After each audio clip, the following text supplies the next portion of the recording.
ये चालू है क्या? हाँ, देखिए बच्चों, हमने आपको कल टॉपिक बताया था विद्युत ध्रुव पर बलाघूर्ण निकालना।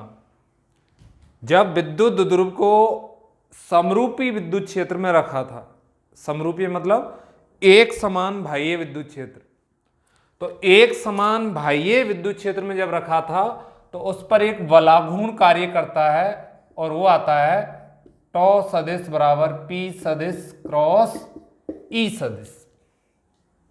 ये सूत्र आया था और यहां तक हमने आपको क्लियर कर दिया था। अब हम इसकी दिशा देखना चाहें टॉ सदिश की, तो देखो आप चित्र को याद कीजिए। ई सदिश तो ऐसे था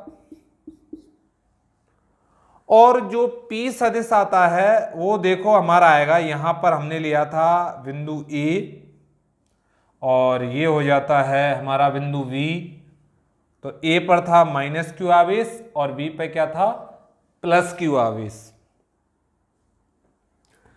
तो P की जो दिशा होती है वो होती है माइनस क्यू से प्लस क्यू की ओर। तो ये हो जाएगा हमारा P सदिश और इनके बीच में कोण कितना था, थीटा।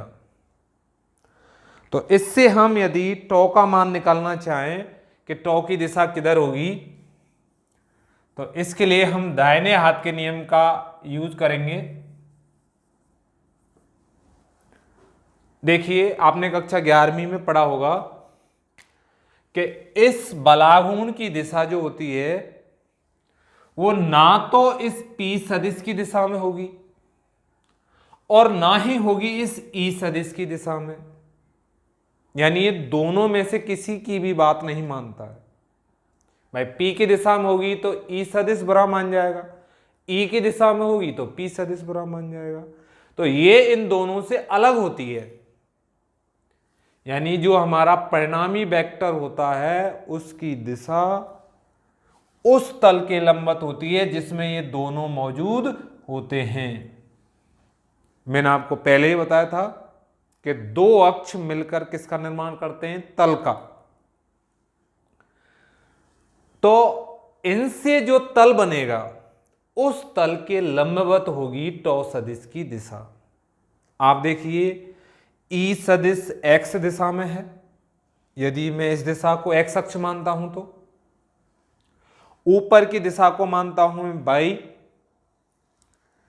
तो ये एक्स ये वाई, तो ये दोनों कौन से तल में मौजूद हो जाएंगे, एक्स वाई तल में।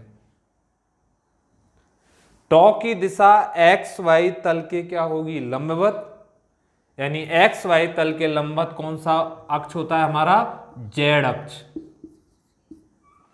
तो हम कह सकते हैं तीसरे सदिश की दिशा उस तल के लंबवत होती है जिसमें दोनों सदिश मौजूद होते हैं। तो ये एक्स वाई तल में है तो टॉ की दिशा कहां होगी, जेड अक्ष के अंदिश।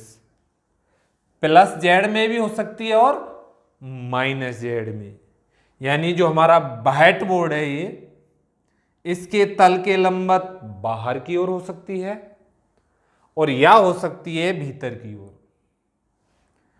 तल के लंबवत बाहर की ओर हो तो उसे हम दर्शाते हैं डॉट चिन्ह से, ये बाहर की ओर, लंबवत बाहर की ओर। और यदि इस व्हाइट बोर्ड के तल के लंबवत भीतर की ओर है तो उसे हम दर्शाते हैं क्रॉस से, ये हो जाएगी लंबवत भीतर की ओर। इसके लिए हम दाहिने हाथ का नियम यूज करेंगे, और कैसे है वो दाहिने हाथ का नियम आप समझ लीजिए। आपने ये भी सीखा होगा दक्षिणावर्ती पेच नियम। तो दाहिने हाथ से हमें क्या करना है, अपने दाहिने हाथ की उंगलियों को फैला लेते हैं और अंगूठे को उस उंगलियों के कैसे रखते हैं हम, लंबवत। इस तरीके से हम अपने हाथ को फैला लेते हैं, ठीक है। उंगलियों के लंबवत कौन है, अंगूठा। अब हमको उंगलियां पहले सदिश के अनुदिश रखनी होती हैं। हमारा देखिए पहला सदिश कौन सा है, पी सदिश। तो पी सदिश के अनुदिश हम हमारी उंगलियों को रखेंगे। तो मैंने पहले सदिश की ओर उंगलियां फैला ली हैं, अब इन उंगलियों को दूसरे सदिश की ओर मोड़ना है। तो हम ऐसे रखेंगे तो दूसरे सदिश की ओर इनको मोड़ नहीं पाएंगे, तो इस तरीके से रखना इनका सरल है। अब मैं इनको ऐसे रखूंगा तो अब ये आसानी से उंगलियां दूसरे सदिश की ओर मुड़ जाएंगी। इस स्थिति में अंगूठा जो दिशा बताएगा वो होगी परिणामी टॉ की दिशा। आप देखो पहले सदिश की ओर मैंने उंगलियां फैला ली और फैलाकर दूसरे सदिश की ओर उंगलियां मोड़ी हैं, तो अंगूठा कहां जा रहा है? भीतर को, यानी व्हाइट बोर्ड के तल के लंबवत कहां रहा है? भीतर को अंगूठा। तो इस स्थिति में टॉ की दिशा हो जाती, ये हो जाएगी क्रॉस, ये हो जाएगा हमारा टॉ सदिश। यदि यहां पर होता मेरा ई सदिश और यहां होता पी सदिश, मैं दूसरे चित्र में आपको बताऊं, जैसे सपोज करो ये होता ई सदिश और ये होता पी सदिश, इनके बीच में कोण थीटा। तो आप पहले सदिश की ओर उंगलियां फैला लो और दूसरे सदिश की ओर मोड़ो, तो ये उंगलियां दूसरे सदिश की ओर मुड़ गई। तो अब आप देखिए अंगूठा भीतर आ रहा है कि बाहर आ रहा है? तो ये बाहर आ रहा है, बाहर यानी ये तल है और इस तल के लंबवत बाहर की ओर होगी। तो इस स्थिति में टॉ की जो दिशा होगी वो हो जाएगी डॉट। तल के लंबवत बाहर की ओर को डॉट से प्रदर्शित करते हैं, भीतर की ओर क्रॉस से। तो हमारे जो बलाघूर्ण की दिशा है वो आ जाएगी क्रॉस। मेरे हिसाब से आपकी समझ में आ गया होगा। आप ये चित्र नोट करना चाहें तो कर लेना, ठीक है। इसके बाद हम आपको अगला टॉपिक बता देते हैं, और अगले टॉपिक में है सतत आवेश वितरण।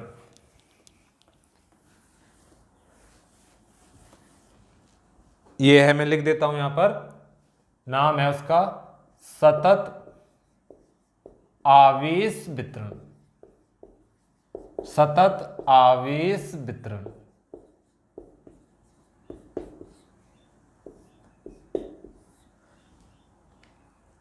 देखिए हम जानते हैं कि आवेश बहुत छोटा होता है, इलेक्ट्रॉन की वजह से आवेश आता है, और इलेक्ट्रॉन इतना सूक्ष्म होता है कि आंखों से भी दिखाई नहीं देता। तो वैसे हमने ये भी पढ़ा है कि आवेश कैसी राशि है? सतत नहीं है, आवेश क्वांटीकृत राशि होती है। लेकिन यदि बड़े पैमाने पर हम आवेश का वितरण करें तो आवेश का वितरण कैसा मान लिया जाता है? सतत। जैसे मान लो मैं इस व्हाइट बोर्ड को आवेश देना चाहता हूं, तो इसमें जब आवेश दूंगा तो एक आवेश से दूसरे आवेश के मध्य की दूरी बहुत ही कम होगी। तो हम इस आवेश को क्या मान लेंगे? आवेश वितरण को सतत मान लेंगे। हालांकि आवेश क्वांटीकृत राशि होती है, लेकिन बड़े पैमाने पर आवेश वितरण को हम क्या मान लेते हैं? सतत मान लेते हैं। आवेश का जो वितरण है वो कितने प्रकार से संभव है, यानी हमें आवेश बांटना है, कितने प्रकार से हम आवेश को बांट सकते हैं? इसके लिए हम क्या करेंगे, देखो हमारे पास वस्तुओं की तीन ही स्थितियां हो सकती हैं। या तो उस वस्तु की केवल लंबाई हो,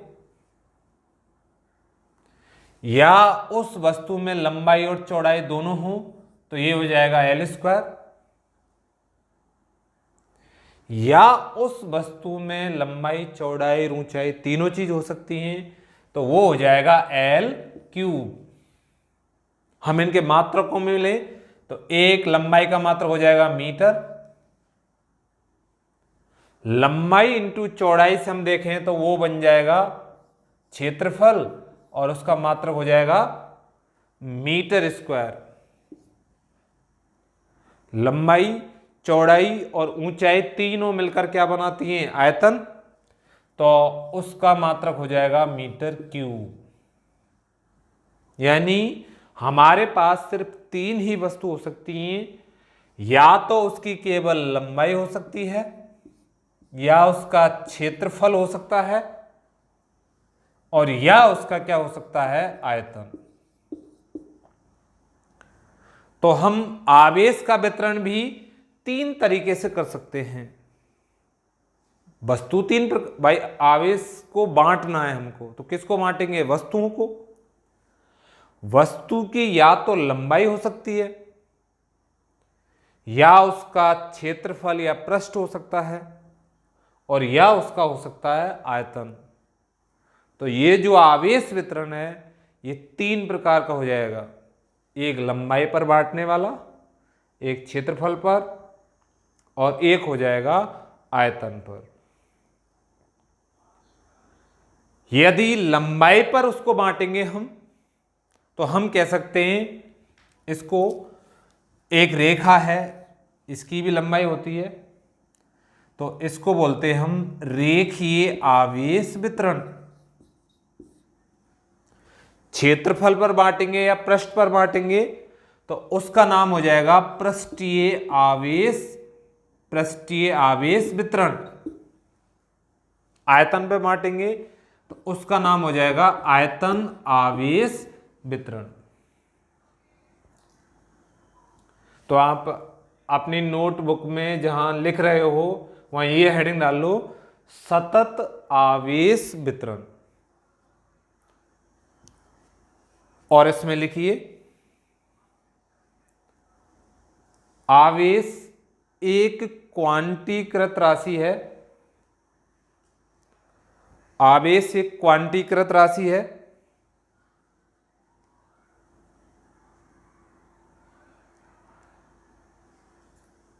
आवेश एक क्वांटीकृत राशि है, परंतु बड़े पैमाने पर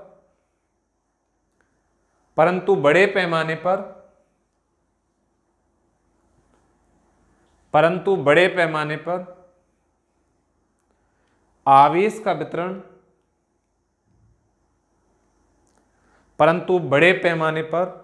आवेश का वितरण सतत मान लिया जाता है। आवेश का वितरण सतत मान लिया जाता है।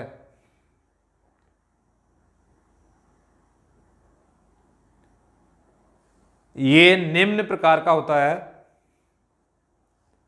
आगे लिखिए, यह है निम्न प्रकार का होता है।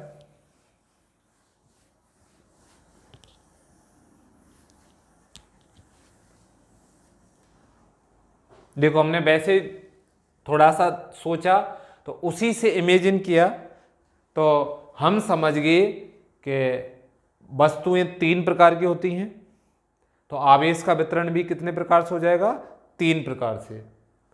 तो पहला नाम हो जाएगा नंबर 1 रेखीय आवेश वितरण। रेखीय आवेश वितरण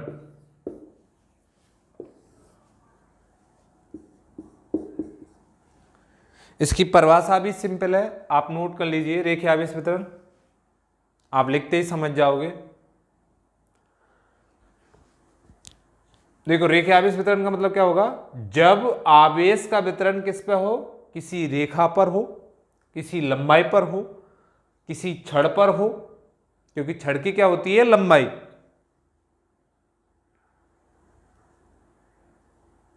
तो आप नोट कीजिए, पहले ये हेडिंग डाल लीजिए और उसमें नोट कीजिए, जब आवेश का वितरण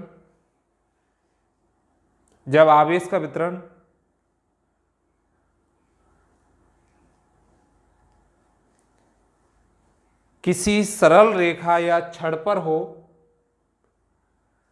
जब आवेश का वितरण किसी सरल रेखा या छड़ पर हो,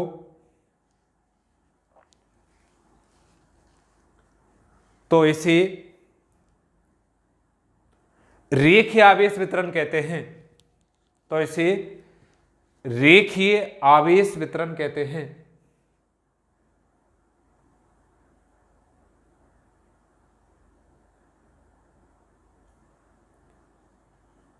देखो इसके लिए मैं एक चित्र बना लेता हूं ना, और उससे आपकी समझ में आ जाएगा। मान लो कोई तार है ये इस तरीके का, और इसको हमने एक प्लस आवेश दिया गया है, इस तार पर प्लस आवेश वितरित है। इसकी अल्पांश लंबाई ले लेते हैं हम यहां पर, मान लो ये छोटी सी अल्पांश लंबाई है, और इसे दर्शाते हम डेल्टा एल से। अल्पांश के लिए डेल्टा शब्द आया है और लंबाई के लिए एल, तो इस पर आवेश भी अल्प होगा, और मैं यहां पर इस आवेश को लिख देता हूं डेल्टा क्यू। इस शब्द से ये क्या हो गया, आवेश का मान कम, और इस आवेश से वायु में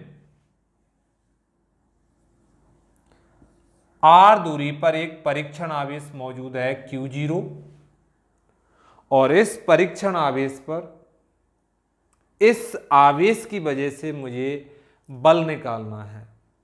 तो आवेश जो बल है आवेश की वजह से वो ये हो जाएगा डेल्टा एफ सदिश। मतलब एक छड़ है या तार है जिसको धनावेश वितरित किया गया है, इसकी अल्पांश लंबाई में डेल्टा क्यू आवेश मौजूद है, और इस डेल्टा क्यू आवेश से आर दूरी पर एक परीक्षण आवेश मौजूद है, और उस पर जो लगने वाला बल होगा वो हो जाएगा डेल्टा एफ सदिश।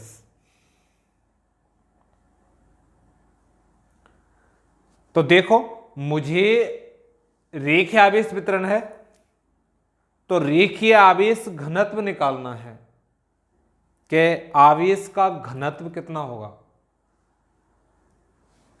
डेल्टा क्यू आवेश डेल्टा एल लंबाई में वितरित है, तो हम रेखीय आवेश घनत्व को किससे व्यक्त करते हैं, लैम्बडा से। लैम्बडा से दर्शाते हैं, ये सिंबल लिया गया है रेखीय आवेश घनत्व का। तो लैम्बडा बराबर होगा, देखो आवेश ही तो बटेगा, और रेखीय आवेश वितरण में आवेश किस पे वितरित होगा, लंबाई पर। तो हम इसमें लंबाई का क्या दे देंगे, भाग। यदि आवेश का मान अल्प है तो ये अल्प लंबाई में वितरित होगा, तो रेखीय आवेश घनत्व लैम्बडा का मान हो जाएगा लैम्बडा बराबर डेल्टा क्यू बटे डेल्टा एल। यदि पृष्ठीय आवेश वितरण होता तो पृष्ठ आवेश घनत्व को हम दर्शाते हैं सिग्मा से। तो सिग्मा बराबर हो जाता, सिग्मा बराबर हम देखेंगे तो ये हो जाएगा डेल्टा क्यू है, आवेश तो वितरित होगा ही, और ये किस पे वितरित होगा आपकी बार, क्षेत्रफल पर।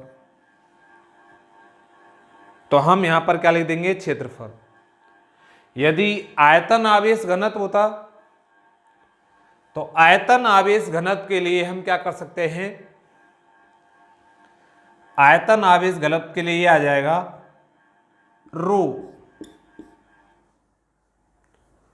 तो रो बराबर आ जाएगा वही आवेश बटे क्या आ जाएगा, आयतन। क्योंकि आयतन अल्प है तो आवेश भी क्या होगा, अल्प। यानी एक बार हम ढंग से समझ जाते हैं तो तीनों को एक साथ लिख सकते हैं। यहां पर ये आ जाएगा, देखो आप ये समझ लो, रेखीय आवेश जो घनत्व है उसको हम किससे लिखते हैं, लैम्बडा से। पृष्ठ आवेश घनत्व है तो उसके लिए कौन सा सिंबल लिया गया है, सिग्मा। आयतन आवेश घनत्व के लिए ये लिया गया है रो। तो लैम्बडा बराबर, देखो सूत्र में लिखना चाहूं तो ये आ जाएगा सिग्मा बराबर, और एक आ जाएगा रो बराबर। मुझे ये पक्का पता है आवेश घनत्व है तो आवेश तो होगा ही, यहां पे Q, यहां पर भी Q, और यहां पर भी क्या आ जाएगा, Q। ये रेखीय आवेश घनत्व है तो ये लंबाई में वितरित होगा, लंबाई का भाग लग जाएगा। ये पृष्ठ यानी क्षेत्रफल पर वितरित है तो क्षेत्रफल का भाग लग जाएगा। आप क्षेत्रफल के लिए एस ले लो चाहे ए ले लो, एक ही बात है। ये आयतन आवेश घनत्व है तो किस पे वितरित होगा, आयतन पर। तो हम आसानी से कह सकते हैं सब में ऊपर क्यू ही होगा। रेखीय आवेश है तो एल आ जाएगा, पृष्ठीय है तो एस आ जाएगा, आयतन है तो वी आ जाएगा, और अल्प है तो delta Q, delta L, delta Q, delta S, delta Q और डेल्टा बी। तो आसानी से हम इन तीनों आवेश घनत्वों को निकाल सकते हैं। इनकी परिभाषा भी आसान है देना। जब आवेश का वितरण किसी रेखा पर होता है तो उसे कहते हैं हम रेखीय आवेश वितरण। यदि आवेश का वितरण किसी क्षेत्रफल पर होता है तो उसे कहते हैं हम पृष्ठीय आवेश वितरण, और आयतन पर होता है तो उसे कहते हैं हम आयतन आवेश वितरण। तो यहां पर हम पढ़ रहे हैं रेखीय आवेश वितरण, और उसके लिए रेखीय आवेश घनत्व निकालेंगे तो ये आ जाएगा लैम्बडा बराबर डेल्टा क्यू बटे डेल्टा एल। तो आप लिखिए, यदि तार की अल्पांश लंबाई, आप नोट कीजिए, यदि तार की अल्पांश लंबाई डेल्टा क्यू में और अल्पांश लंबाई डेल्टा एल में चित्रानुसार, यदि तार की अल्पांश लंबाई डेल्टा एल में चित्रानुसार डेल्टा क्यू आवेश वितरित है, डेल्टा क्यू आवेश वितरित है, तो रेखीय आवेश घनत्व, तो रेखीय आवेश घनत्व निम्न होगा। तो आप ये सूत्र नोट कर लीजिए, रेखीय आवेश घनत्व, और समीकरण दे दीजिए इसको 1। आप ये चित्र बना लेना, ठीक है, स्क्रीन पोज करके, और चित्र बन जाए उसके बाद आपको लिखना है, यदि दिए गए इस तार की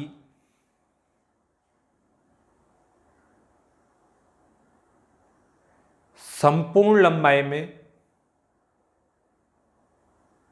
दिए गए इस तार की संपूर्ण लंबाई में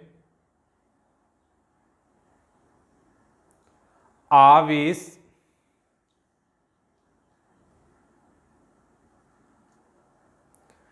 एक समान रूप से वितरित है, एक समान रूप से वितरित है,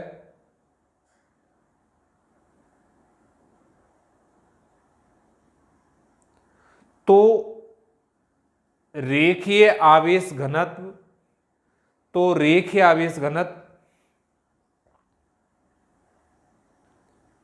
लैम्बडा का मान भी, तो रेखीय आवेश घनत्व लैम्बडा का मान भी पूरे तार में, तो रेखीय आवेश घनत्व लैम्बडा का मान भी संपूर्ण तार में समान होगा।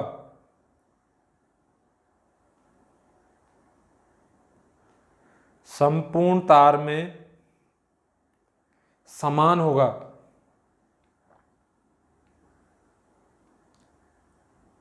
अतः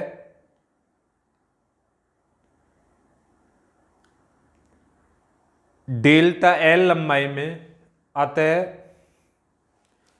ऐसे लिखिए, अतः डेल्टा एल अल्पांश लंबाई में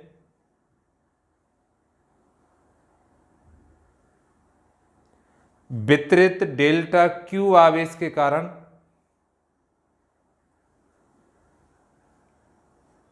डेल्टा एल अल्पांश लंबाई में वितरित डेल्टा क्यू आवेश के कारण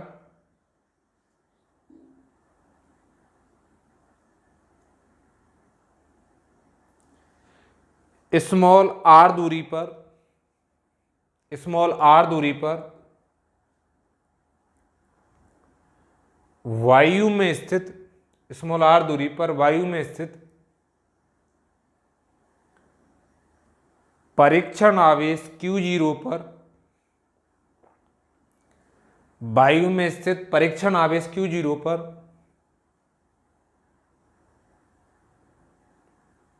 लगने वाला बल निम्न होगा। लगने वाला बल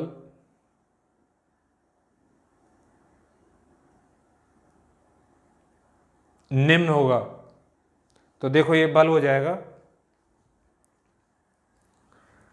डेल्टा एफ सदिश, हम बल का सूत्र जानते हैं कूलॉम नियम से, के आता है, तो के की जगह मैं लिख रहा हूं यहां पर 1/4 पाई एप्सिलॉन 0 के हो गया। उसके बाद आता है Q1, तो Q1 ले लेंगे हम डेल्टा Q। उसके बाद Q2 आता है, तो Q2 ले लेंगे हम, Q2 की जगह ले लेंगे परीक्षण आवेश Q0, के हो गया, Q1 हो गया, Q2 हो गया, बटे आता है R², तो यहां पर दूरी आ रही है, तो ये हो जाएगा R², और चूंकि ये वेक्टर है तो यहां पर आ जाएगा R कैप।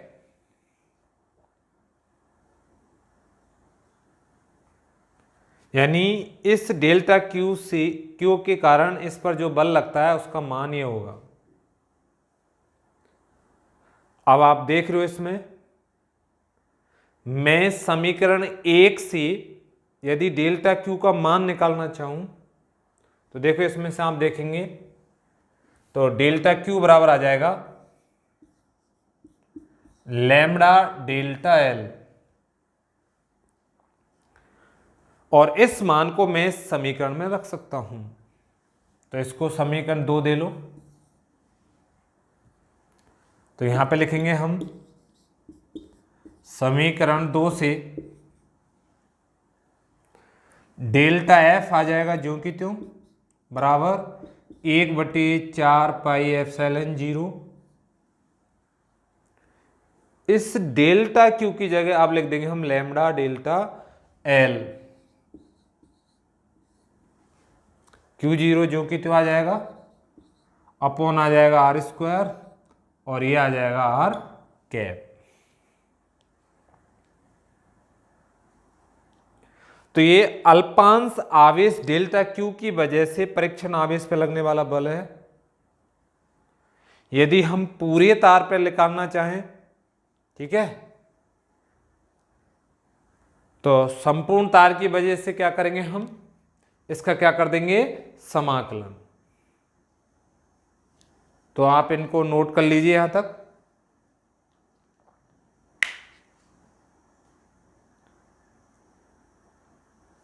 यहां तक ये जब नोट हो जाए तो उसके बाद आपको आगे लिखना है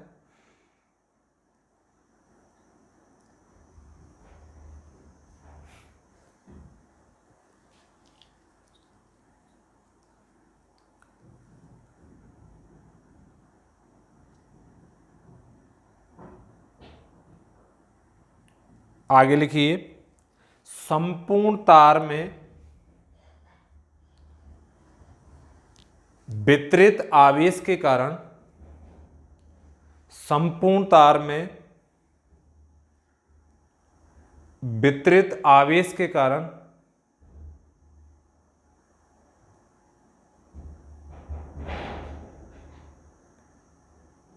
लगने वाला कुल बल, लगने वाला कुल बल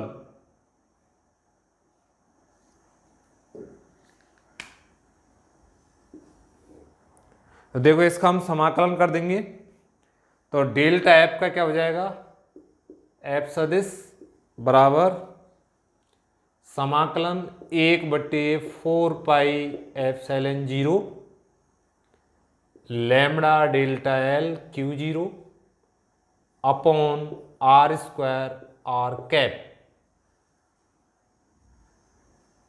अब बाहर निकाल लो। अगले स्टेप में ये हो जाएगा एफ सदिश बराबर 1/4πε0 लैम्बडा एक समान है, ये बाहर आ जाएगा, Q0 को भी बाहर ले लो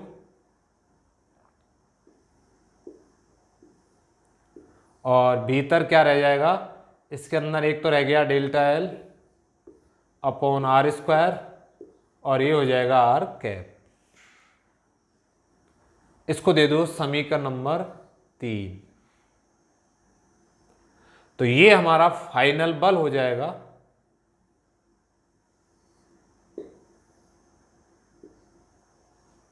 इस पूरे तार की वजह से जो परीक्षण आवेश पे बल लग रहा है, ये संपूर्ण बल हो जाएगा। उतार लेना इसको समीकरण 3 तक।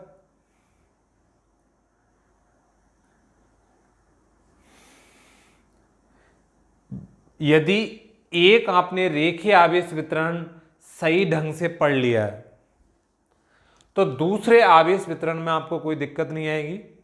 मैं आपको बता रहा हूं कहां चेंजिंग होगी, आप एक बार इसको अच्छी तरह से सीख लेना। यहां जो रेखीय शब्द आ रहा है इसकी जगह एक बार हो जाएगा पृष्ठीय,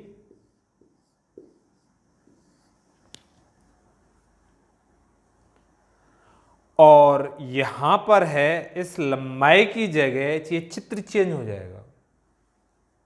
यहां से ऊपर का सेम रहेगा, नीचे हम क्या ले लेंगे, कोई क्षेत्रफल ले लेंगे। इस लैम्बडा की जगह कौन सा चिन्ह आ जाएगा, यहां पर आ जाएगा सिग्मा। तो इससे देखो जहां लैम्बडा आया है वहां हमारा क्या आ जाएगा, सिग्मा। तो हम लैम्बडा को सिग्मा से रिप्लेस कर सकते हैं। यहां सिग्मा आ जाएगा, यहां सिग्मा आ जाएगा, ठीक है। ये जो डेल्टा एल है इसकी जगह आ जाएगा डेल्टा एस। अब आप देख लीजिए डेल्टा एल कहां आ रहा है, यहां आ जाएगा डेल्टा एस, यहां डेल्टा एस और यहां डेल्टा एस। यानी कौन कौन सी चीजें चेंज हुई, एक तो आप देख रहे हो ये जो रेखीय शब्द है ये चेंज हो जाएगा। एक ये चित्र है यहां से, ये चेंज हो जाएगा लैम्बडा, और ये एल,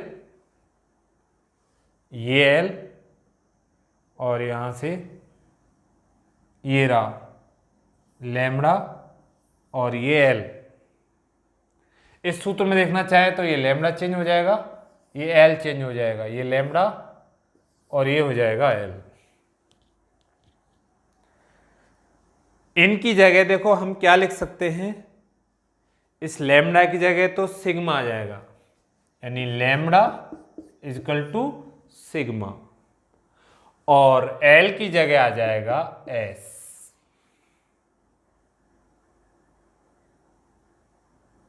तो आसानी से आप दूसरा पृष्ठीय आवेश वितरण भी पूरा कर सकते हैं। यदि तीसरा लिखना चाहें तो आयतन आवेश वितरण में यहां पर जो शब्द है पृष्ठीय की जगह क्या आ जाएगा, आयतन आवेश वितरण, और इस सिग्मा की जगह वहां पर आ जाएगा रो, और इस एल की जगह वहां पर आ जाएगा आयतन V। तो जहां भी ये आ रहे मान उनकी जगह हम देखो सिग्मा की जगह कर देंगे रो, और जहां पर हमारा एल आ रहा है वहां पर क्या कर देंगे हम B, या S आएगा उसकी जगह क्या लिख देंगे हम B। तो आप दूसरा हेडिंग डाल लीजिए, और दूसरा हेडिंग हो जाएगा पृष्ठीय आवेश वितरण।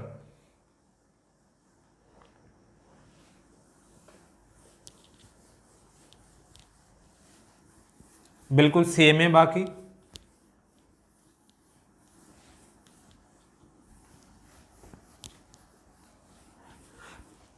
यहां पर आप लिख लीजिए पृष्ठीय आवेश वितरण, तो ये आ जाएगा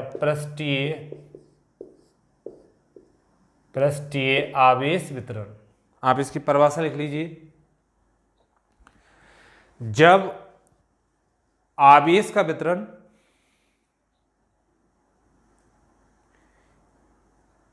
किसी पृष्ठ या क्षेत्रफल पर हो, जब आवेश का वितरण किसी पृष्ठ या क्षेत्रफल पर हो,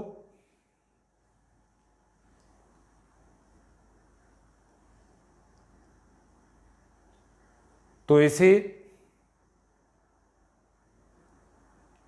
पृष्ठीय आवेश वितरण कहते हैं। तो इसे पृष्ठीय आवेश वितरण कहते हैं।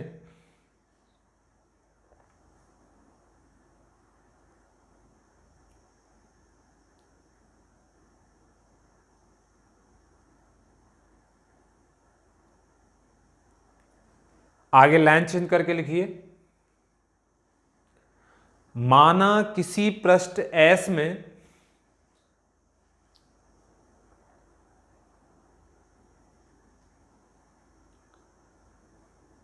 आवेश का वितरण एक समान है। माना किसी पृष्ठ S में आवेश का वितरण एक समान है,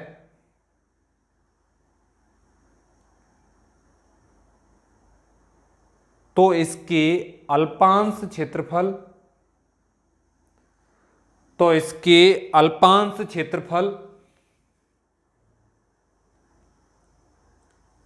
डेल्टा S में, तो इसके अल्पांश क्षेत्रफल डेल्टा S में डेल्टा Q आवेश वितरित है, डेल्टा Q आवेश वितरित है, तो पृष्ठ आवेश घनत्व सिग्मा निम्न होगा। पृष्ठ आवेश घनत्व सिग्मा निम्न होगा। तो ये हो जाएगा सिग्मा बराबर डेल्टा Q बटे डेल्टा S, समीकरण दे देंगे इसको 1। आप नोट कर लेना। इसका चित्र बना देते हैं। देखो लंबाई की जगह अब हमारे पास क्या आ जाएगा, क्षेत्रफल।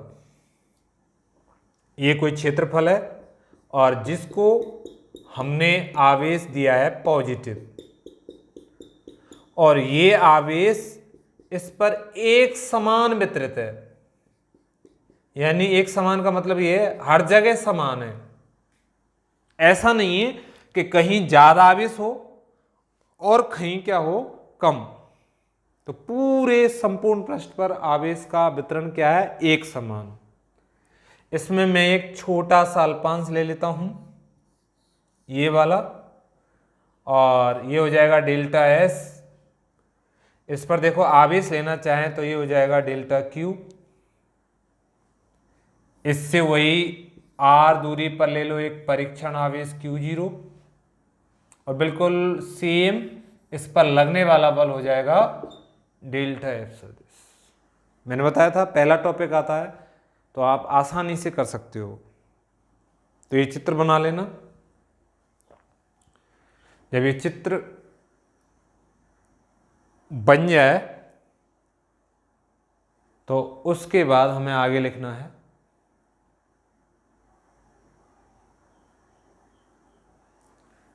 देखो चित्र बनाने के बाद आपको क्या नोट करना है,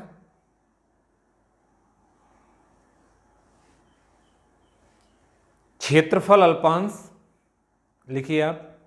क्षेत्रफल अल्पांश डेल्टा एस में स्थित क्षेत्रफल अल्पांश डेल्टा एस में स्थित डेल्टा क्यू आवेश के कारण डेल्टा क्यू आवेश के कारण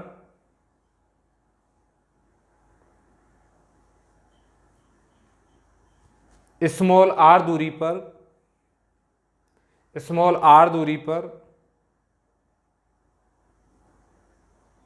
वायु में स्थित स्मॉल आर दूरी पर वायु में स्थित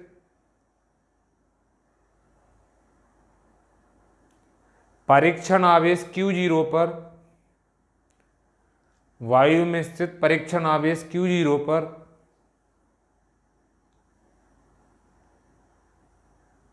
लगने वाला बल परीक्षण आवेश Q0 पर लगने वाला बल, तो देखो ये बल हो जाएगा वही कूलाम नियम से डेल्टा एफ सदिश बराबर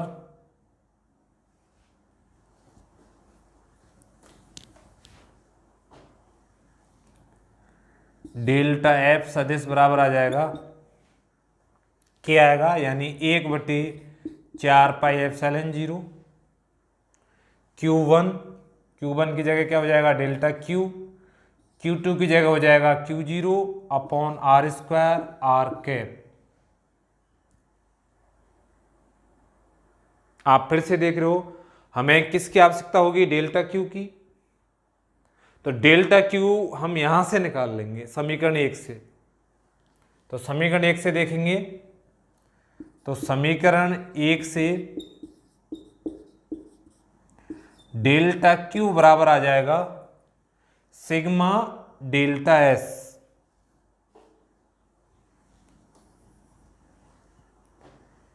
ये आ जाएगा सिग्मा डेल्टा S, और इसे दे लेते हैं हम समीकरण नंबर 2। यह मान समीकरण 2 में रखने पर, यह मान समीकरण 2 में रखने पर, बहुत आसान है, आप तुरंत समझ जाओगे कि सिग्मा क्यू की जगह हमें समीकरण 1 से मान रखना है और वो मान है सिग्मा डेल्टा एस। तो ये आ जाएगा डेल्टा एफ सदिश बराबर 1/4πε0 और डेल्टा क्यू की जगह रखेंगे हम सिग्मा डेल्टा एस Q0 जो कि त्यों अपॉन R स्क्वायर, और ये आ जाएगा R कैप। क्लियर आ रहा होगा आपकी समझ में। बस मैंने डेल्टा Q की जगह क्या रखा है, सिग्मा डेल्टा एस।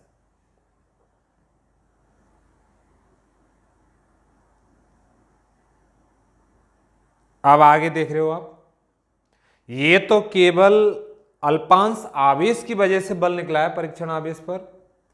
यदि हम इस पूरे आवेश की वजह से निकालना चाहें, यानी संपूर्ण पृष्ठीय क्षेत्रफल की वजह से निकालना चाहें, तो टोटल आवेश पहले की तरह क्या कर देंगे हम, इसका समाकलन। तो आप पहले यहां तक नोट कर लीजिए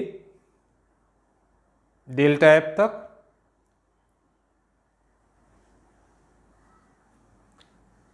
और जब नोट हो जाए तो आपको आगे लिखना है। ठीक है, यहां तक लिख लो, उसके बाद आपको वही पुरानी लाइन लिखनी है, थोड़ा सा चेंज करना है उसमें।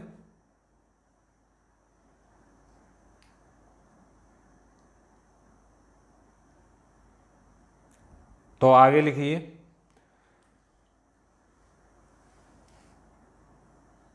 संपूर्ण पृष्ठ में स्थित आवेश के कारण, संपूर्ण पृष्ठ में स्थित आवेश के कारण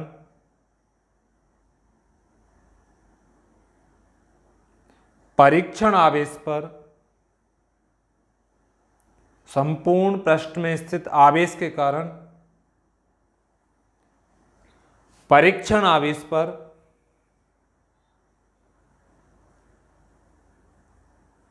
लगने वाला कुल बल निम्न होगा। लगने वाला कुल बल निम्न होगा। तो यहां पर हम कुल बल को लिखेंगे तो ये हो जाएगा, देखो डेल्टा एफ सदिश है तो ये डेल्टा हट जाएगा, समाकलन कर देंगे हम इसका, तो ये आ जाएगा एफ सदिश बराबर 1/4 एप्सिलॉन 0, इससे पहले आ जाएगा समाकलन, और बाकी की संख्याएं जो कि थी सिग्मा डेल्टा एस Q0 बटे आर स्क्वायर और आर कैप जो कि थी। अब जो कांस्टेंट है यानी जिनका समाकलन नहीं होगा उन्हें बाहर ले लो अगले स्टेप में, तो मैं यहां पर एक तीर का निशान लगा रहा हूं अगले स्टेप के लिए, और ये आ जाएगा एफ सदिश बराबर क्या बाहर आ जाएगा इसमें से आप देखेंगे तो देखो कांस्टेंट के बाहर आ जाएगा यानी 4 एप्सिलॉन 0 1/, सिग्मा अभी हमने बताया था एक समान है तो सिग्मा भी बाहर आ जाएगा, और Q0 भी बाहर आ जाएगा, तो भीतर समाकलन के रह जाएगा डेल्टा एस बटे आर स्क्वायर और आर कैप। देखो समाकलन में हम जोड़ते हैं, ठीक है, कोई मान कंटिन्यूअस होता है तो हमने आपको बताया था कौन से चिन्ह को जोड़ने के लिए यूज करते हैं हम समाकलन को। तो यहां पर आवेश जो वितरित है वो कैसा है, एक समान वितरित है, और कैसे है वो सतत। तो सतत वितरण है तो हमने इसका क्या किया है समाकलन। यदि आवेश का वितरण एक समान है तो इस सिग्मा पृष्ठ आवेश घनत्व का मान ना कम होगा और ना ज्यादा होगा, अतः इसका समाकलन नहीं होगा। Q0 परीक्षण आवेश भी कांस्टेंट है तो ये भी बाहर आ जाएगा, और 4 एप्सिलॉन 0 का मान भी नहीं बदलता है तो ये तीनों बाहर आ जाएंगे, ठीक है। तो ये फाइनली हमारा कुल बल हो जाएगा, और इसको पहले की तरह हम दे देंगे समीकरण नंबर कितना हो जाएगा ये 3। तो कौन से आवेश वितरण की वजह से बल निकल के आया अभी, पृष्ठीय आवेश वितरण के। तो ये टॉपिक जैसे आ जाएगा तीसरे में भी आपको कोई दिक्कत नहीं होगी, आप नोट कर लेना समीकरण 3 तक, यहां तक आपने लिख लिया होगा, इन दोनों स्टेपों को भी नोट कर लेना।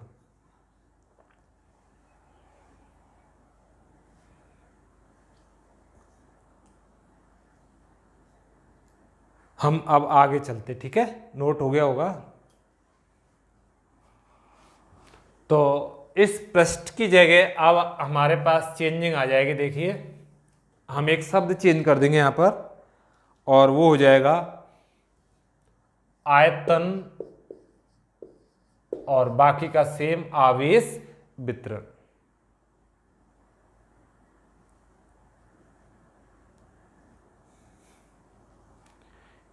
यहां पर जो चेंज होगा सिग्मा की जगह यहां पर क्या आ जाएगा, मैंने आपको बताया था सिग्मा की जगह यहां पर आ जाएगा, एक सिंबल लिया था हमने रो,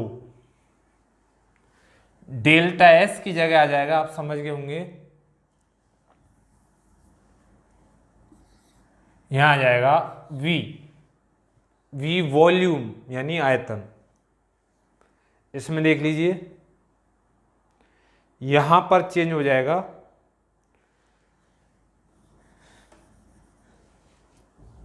सिग्मा की जगह तो आ जाएगा रो और डेल्टा वी, ऐसे नीचे चेंज हो जाएगा, यहां पर आ जाएगा रो और ये हो जाएगा वी। इस सूत्र में देख लीजिए,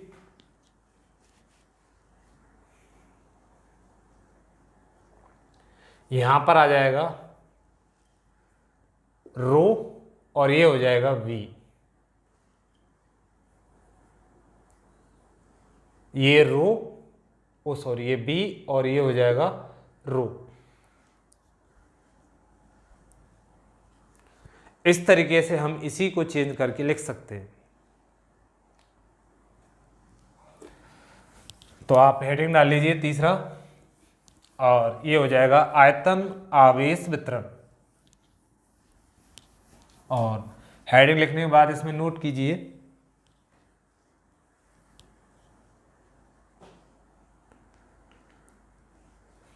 जब आवेश का वितरण, आप स्वयं परिभाषा ले सकते हैं, मैंने बताया था कि अब आवेश कहाँ वितरित होगा, आयतन पर। तो हम कैसे लिख सकते हैं, नोट कीजिए, जब आवेश का वितरण किसी आयतन पर होता है, जब आवेश का वितरण किसी आयतन पर होता है तो इसे आयतन आवेश वितरण कहते हैं। तो इसे आयतन आवेश वितरण कहते हैं।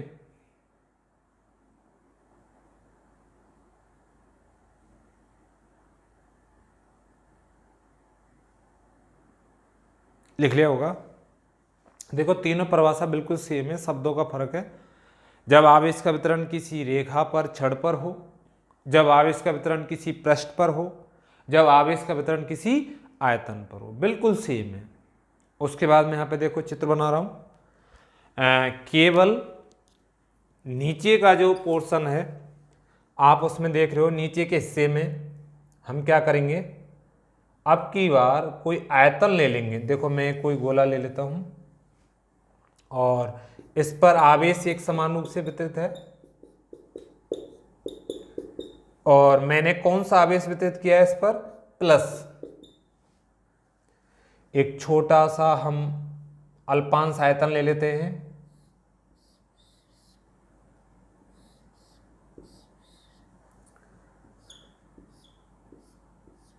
ये छोटा सा अल्पांश ले लिया है मैंने, जिसको घन टाइप से दर्शाया।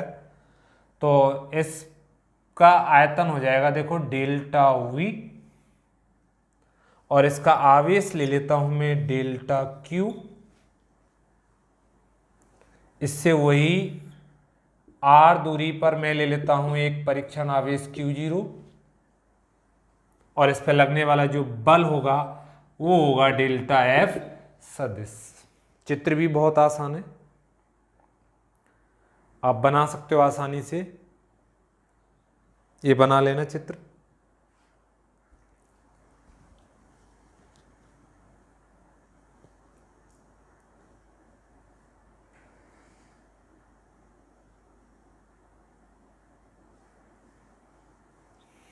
जब चित्र बन जाए तो आपको आगे नोट करना है, देखो नोट कीजिए, बन गया होगा, नहीं तो रोक के बना लेना।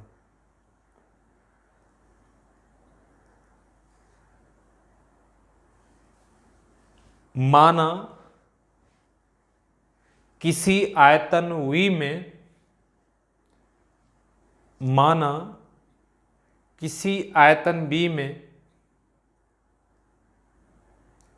आवेश समान रूप से वितरित है, आवेश समान रूप से वितरित है,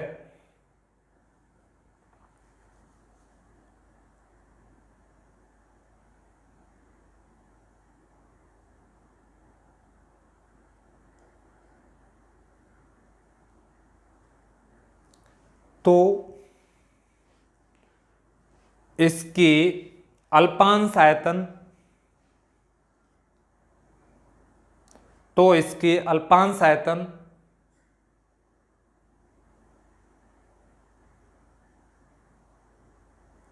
डेल्टा बी में परिबद्ध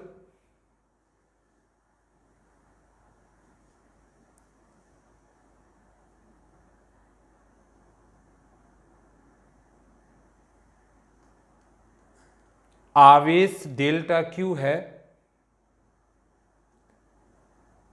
अल्पांश आयतन डेल्टा बी में परिबद्ध आवेश डेल्टा क्यू है, तो आयतन आवेश घनत्व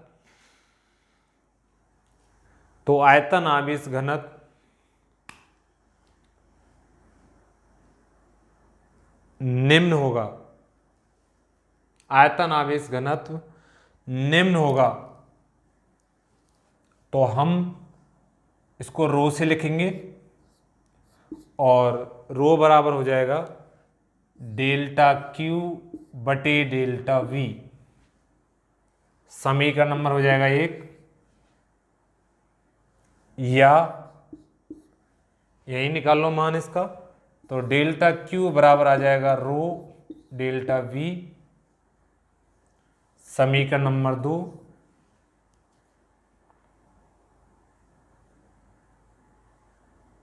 यहां तक नोट कर लीजिए आप 1 और 2 को। ये 1 लिख लो और ये 2 भी लिख लो।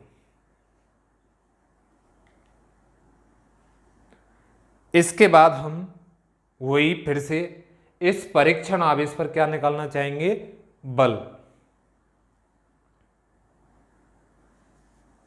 तो आगे लिखिए, अल्पांश आयतन डेल्टा बी में परिबद्ध, अल्पांश आयतन डेल्टा बी में परिबद्ध, परिबद्ध का मतलब चारों ओर से घिरा हुआ, डेल्टा बी में परिबद्ध डेल्टा क्यू आवेश के कारण, डेल्टा क्यू आवेश के कारण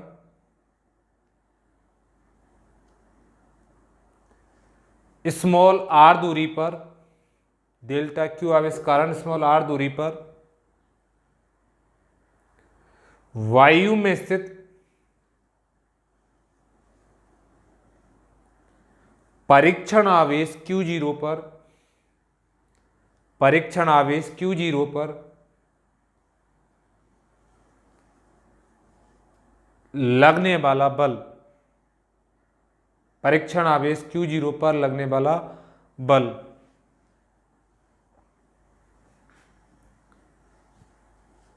तो देखो वही बल हो जाएगा। यहां पर हम ले लेते हैं डेल्टा एफ सदिश बराबर के यानी 1/4 पाई एप्सिलॉन 0, फिर आएगा Q1 बोले तो डेल्टा क्यू, Q2 Q0 हो जाएगा, K हो गया, Q1 हो गया, Q2 हो गया, बटे आएगा R², और चूंकि ये वेक्टर है तो यहां पर हम आर कैप ले लेंगे, ना इसकी दिशा है ना इसकी दिशा है, तो हमने एकांक सदिश की सहायता ले ली और यहां पर क्या लिख दिया, आर कैप। ये हो जाएगा समीकरण नंबर 3। हम समीकरण 2 और 3 को मिक्स कर देंगे, तो यहां पर आ जाएगा देखो डेल्टा क्यू की जगह रो डेल्टा बी, तो मैं लिख सकता हूं समीकरण 2 व 3 से, समीकरण 2 व 3 से यह आ जाएगा डेल्टा एफ सदिश बराबर डेल्टा क्यू की जगह आ जाएगा rho delta V Q0 4 pi epsilon 0 R², और ये आ जाएगा आर कैप। यहां पर हम फिर से वही कुल बल निकाल लेंगे, तो आप यहां तक नोट कर लीजिए नीचे तक, 1 2 आपने पहले लिख लिया होगा, 3 और यहां तक ये आ जाएगा। ठीक है, स्क्रीन पोज करके कर लेना। जब यहां तक नोट हो जाए उसके बाद आगे लिखिए वही, आप समझ तो गए होंगे मैं क्या बोलने जा रहा हूं। देखो ये तो निकाला है हमने अल्पांश आयतन में मौजूद आवेश की वजह से परीक्षण आवेश पर लगने वाला बल। अब हम पूरे आयतन में मौजूद आवेश की वजह से एक लास्ट बल निकाल लेंगे। ठीक है, तो लिखिए संपूर्ण आयतन में वितरित आवेश के कारण, संपूर्ण आयतन में वितरित आवेश के कारण परीक्षण आवेश Q0 पर लगने वाला, परीक्षण आवेश Q0 पर लगने वाला कुल बल, लगने वाला कुल बल वही ये आ जाएगा। देखो डेल्टा एफ की जगह हो जाएगा एफ सदिश बराबर समाकलन 1/4 पाई एप्सिलॉन 0। मैं आपको 2-3 बार समझा चुका हूं। अब क्या आएगा, rho delta V upon R square, और क्या रह गया Q0, और एक आ जाएगा आर कैप। इसको अगले स्टेप में लिखना चाहें तो ये आ जाएगा एफ सदिश बराबर, देखो समाकलन से बाहर ले लो जिनका समाकलन नहीं होगा। एक तो 1/4 पाई एप्सिलॉन 0 का समाकलन नहीं होगा, रो कांस्टेंट है तो इसका भी समाकलन नहीं होगा, Q0 का भी नहीं होगा, तो ये तीनों बाहर आ जाएंगे। तो भीतर रह गया, एक तो रह गया डेल्टा V बटे आर स्क्वायर आर कैप। तो ये हमारा फाइनल सूत्र हो जाएगा टोटल बल का, और जिसे दे देंगे हम समीकरण नंबर 4। तो आप ये उतार लेना समीकरण 4 तक। ठीक है, तो ये टॉपिक आपका सतत आवेश वितरण का यहां क्लियर है, और इससे आगे आपको हम कल बताएंगे आगे। ठीक है।